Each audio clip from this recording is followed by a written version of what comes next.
A ver, la Guerra de los Siete Años fue, sin duda, uno de los primeros conflictos a escala mundial, una auténtica lucha de imperios que se libró en todas partes, desde Norteamérica hasta la India, y que, literalmente, cambió el mapa del mundo para siempre. Pero en el corazón de Europa, en medio de todo ese caos, se estaba desarrollando una historia increíble, una de supervivencia contra todo pronóstico, una de desesperación y de un rescate casi milagroso. Pensemos por un momento en uno de los genios militares más grandes de la historia, Federico el Grande de Prusia, escribiendo justo esas palabras. Es que su reino estaba al borde del abismo, su ejército completamente destrozado, daba toda la sensación de que era el fin, de que no había vuelta atrás. Y aquí está la gran pregunta, claro, ¿cómo se pasa de esa desesperación total a la victoria? Pues la respuesta no está solo en las batallas, sino en un giro del destino, uno tan increíble que acabó cambiando el curso de la historia. Vale, para entender bien el lío en el que estaba metido Federico, primero tenemos que ver cómo el tablero de ajedrez europeo se puso patas arriba justo antes de que empezara la guerra. Todas esas alianzas que parecían grabadas en piedra, de repente, saltaron por los aires. Lo que vemos aquí es un cambio radical, una auténtica revolución diplomática. Gran Bretaña, que temía por sus territorios en Hannover, se alía con Prusia. Y esto provoca una reacción en cadena. Su antigua aliada, Austria, se une a su enemigo de toda la vida, Francia. El resultado, de la noche a la mañana, la Prusia de Federico se encuentra rodeada por una coalición temible. Francia, Austria y además el gigantesco imperio ruso.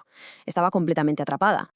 Viéndose acorralado y en clara inferioridad numérica, Federico hizo lo que mejor sabía hacer: atacar primero. No se quedó esperando. Lanzó una ofensiva súper audaz, una apuesta arriesgadísima, confiando en la velocidad y la disciplina de su ejército para golpear a sus enemigos antes de que pudieran ponerse de acuerdo. Y la batalla de Rosbach es el ejemplo perfecto de que su apuesta funcionó, al principio al menos. O sea, fijémonos en las cifras, que son espectaculares. Federico tenía solo 22.000 hombres y se enfrentó a un ejército combinado de Francia y del Sacro Imperio Romano-Germánico que casi le doblaba en número. El resultado fue demoledor. Los prusianos tuvieron unas 500 bajas, poquísimas. Sus enemigos, 10.000, entre muertos y prisioneros. Fue una victoria aplastante que empezó a forjar su leyenda.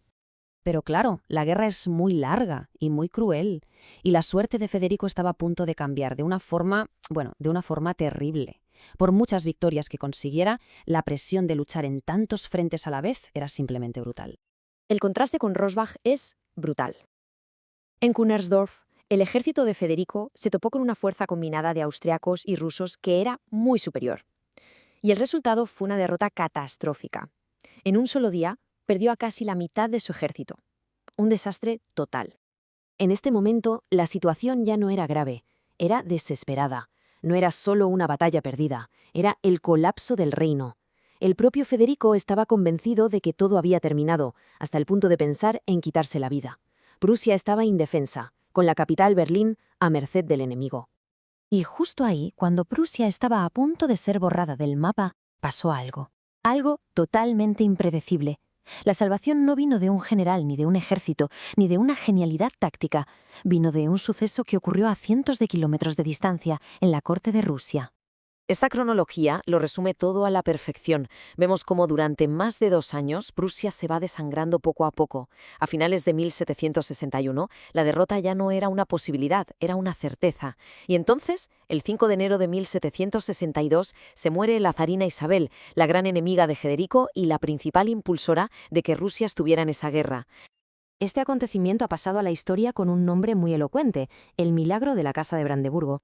Porque es que fue eso, un milagro.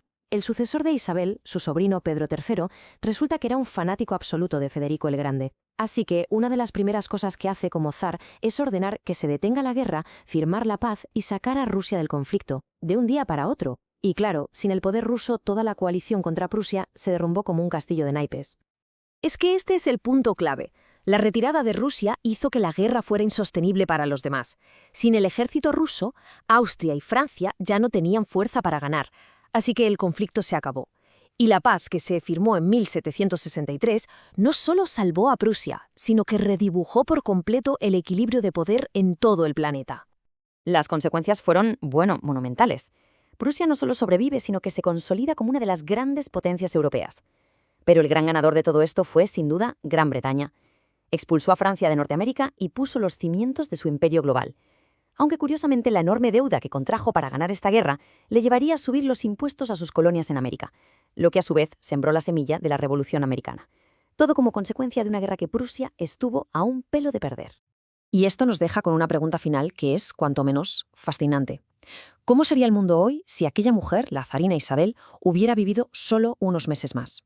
El destino de imperios enteros, el mapa de continentes y el rumbo de la historia occidental, todo pendiendo del hilo de la vida de una sola persona. Es un recordatorio increíble de cómo un solo evento, uno totalmente inesperado, puede cambiarlo absolutamente todo.